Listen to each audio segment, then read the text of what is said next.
So progress. Oh, no? Not really. Oh. Lack thereof.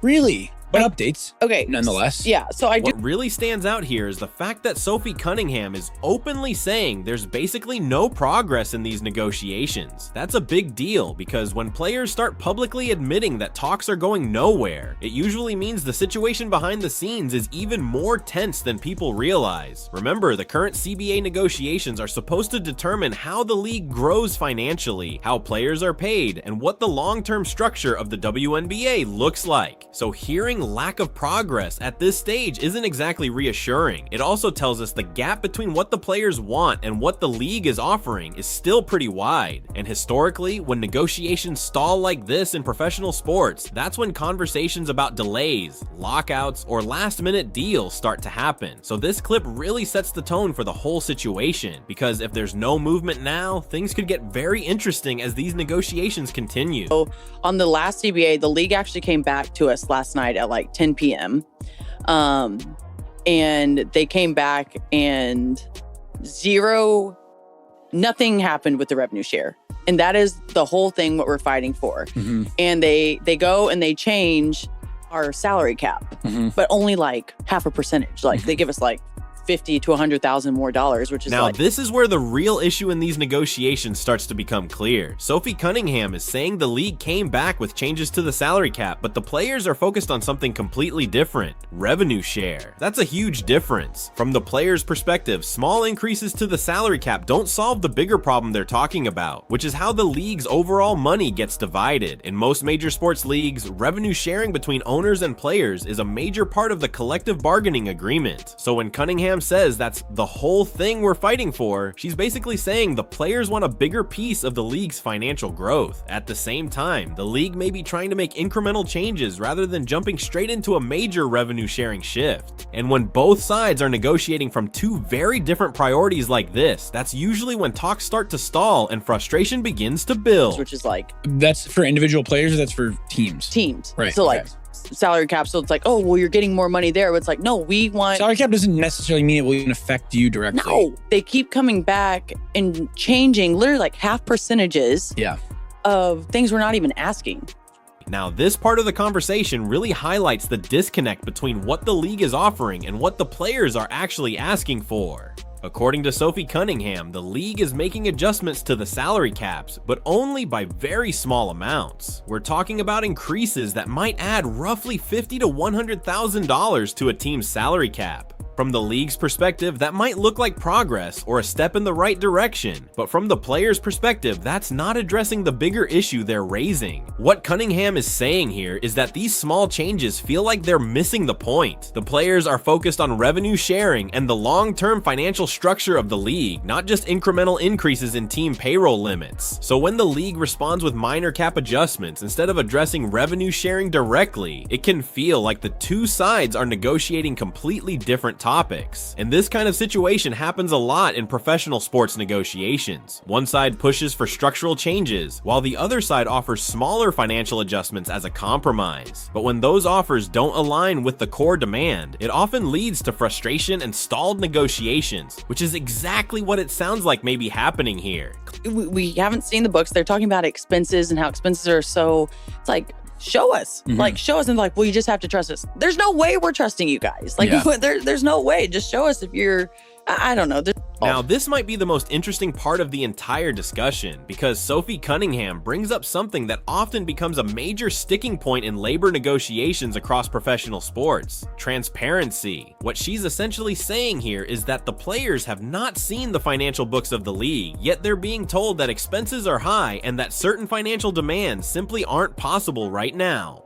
From the player's perspective, that can create a lot of frustration, because if you're negotiating over money and revenue share, you naturally want to see the numbers that explain where the money is actually going. In many professional leagues, players' unions push for some level of financial disclosure during collective bargaining negotiations. The reason is simple: if the league claims operating costs are high or profits are limited, the union wants to verify those claims before agreeing to terms that could affect player salaries for years. That's why Cunningham's comment about "show us the books is significant. It highlights a trust issue between the players and the league's leadership. When one side says, "Just trust us," that can be difficult in negotiations where millions of dollars and long-term contracts are involved. At the same time, this is also where things become complicated from a business perspective. Professional sports leagues are not always eager to open their full financial records to players because those books can include sensitive business information, things like ownership expenses, marketing investments, long-term development costs, and other financial commitments that may not be directly related to player salaries. Teams and league offices often argue that revealing every detail of their finances could create competitive or legal complications. So what we're seeing here is a classic tension that happens in many sports labor negotiations. On one side, players want transparency so they can feel confident that the revenue they help generate is being shared fairly. On the other side, leagues and owners may prefer to keep certain financial details private while negotiating within the framework they believe is sustainable for the business.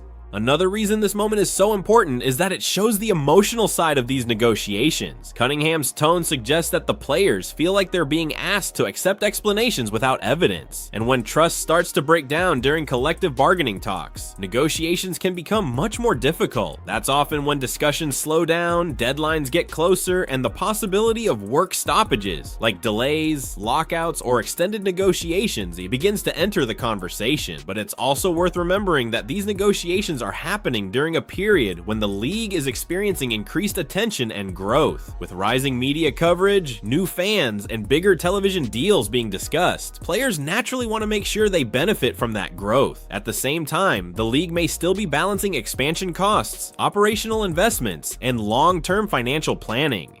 So this clip really captures the heart of the disagreement. It's not just about specific numbers or salary increases. It's about trust, transparency, and how both sides view the future of the league's financial structure. And when those issues come up in collective bargaining negotiations, they can often become the most difficult problems to solve.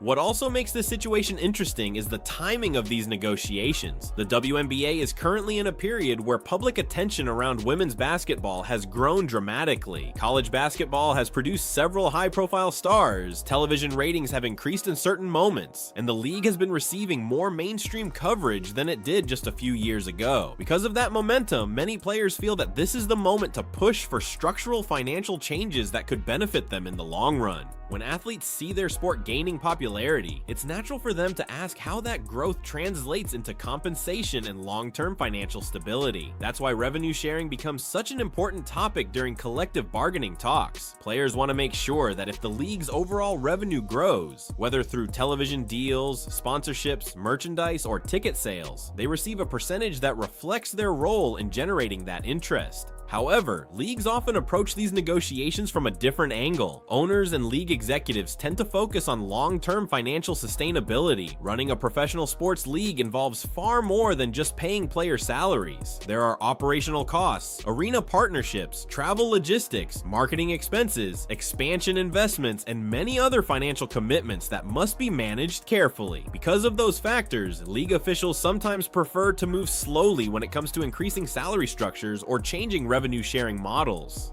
That difference in perspective is exactly why collective bargaining negotiations can become complicated. Players see themselves as the product that drives fan interest, television viewership, and sponsorship deals. Without the athletes on the court, there would be no games to watch and no league to support. On the other hand, league leadership may argue that building and maintaining a stable sports organization requires years of investment, infrastructure, and financial planning that goes far beyond what fans see on game day. Another factor that can influence these discussions is the comparison with other professional sports leagues. Many players look at leagues like the NBA, NFL, or MLB and notice that those athletes receive a significant share of league revenues through their collective bargaining agreements. Those comparisons often shape expectations, even though the financial structures of different leagues can vary significantly depending on their revenue streams and business models. At the same time, it's important to remember that negotiations like this are part of the normal evolution of professional sports leagues. Nearly every major league has gone through periods of intense labor negotiations while trying to determine how revenue should be divided between players and owners. Sometimes those negotiations lead to breakthroughs that reshape the sport's financial system. Other times they take longer and require multiple rounds of discussions before both sides can agree on terms that they feel are fair.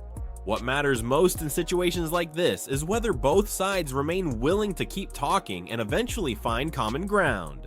Collective bargaining agreements are designed to create stability for both players and the league itself. Players want financial security and fair compensation, while the league wants to ensure it can continue growing and operating successfully in the future. So as these negotiations continue, the key question will be whether the players' demands for greater revenue participation can align with the league's vision for sustainable growth. If both sides can bridge that gap, the outcome could shape the future of the league for many years to come. And for fans watching from the outside, moments like these offer a rare look at the complex business side of professional sports that usually happens behind closed doors.